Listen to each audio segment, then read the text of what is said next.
আসসালামু আলাইকুম বন্ধুরা, আশা করি সবাই ভালো আছেন এবং সুস্থ আছেন। তো এইচএসসি 2024 ব্যাচ যুক্তিবিদ্যা যে পরীক্ষাটা অনুষ্ঠিত হয়েছে ময়মনসিংহ বোর্ডের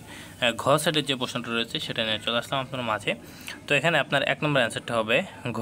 2 নম্বর অ্যান্সারটা হবে এখানে আপনার ঘ, 3 নম্বর অ্যান্সারটা হবে খ, 4 নম্বর অ্যান্সারটা হবে গ, 5 নম্বর অ্যান্সারটা হবে ঘ। এরপরে এখানে আপনার 6 নম্বর অ্যান্সারটা হবে গ, 7 নম্বর অ্যান্সারটা হবে ক, 8 নম্বর অ্যান্সারটা হবে গ, 9 নম্বর অ্যান্সারটা হবে গ, 10 নম্বর অ্যান্সারটা হবে গ, 11 নম্বর অ্যান্সারটা হবে খ। এরপরে এখানে আপনার 12 নম্বর অ্যান্সারটা হবে ক, 13 নম্বর অ্যান্সারটা হবে ঘ, 14 নম্বর অ্যান্সারটা হবে খ, 15 নম্বর অ্যান্সারটা হবে এখানে আপনার গ, 16 নম্বর অ্যান্সারটা হবে খ,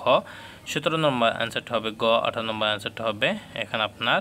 গ, 19 নম্বর অ্যান্সারটা হবে খ, 20 নম্বর অ্যান্সারটা হবে ঘ, 21 নম্বর অ্যান্সারটা হবে এখানে আপনার ঘ, 22 নম্বর অ্যান্সারটা হবে এখানে আপনার খ।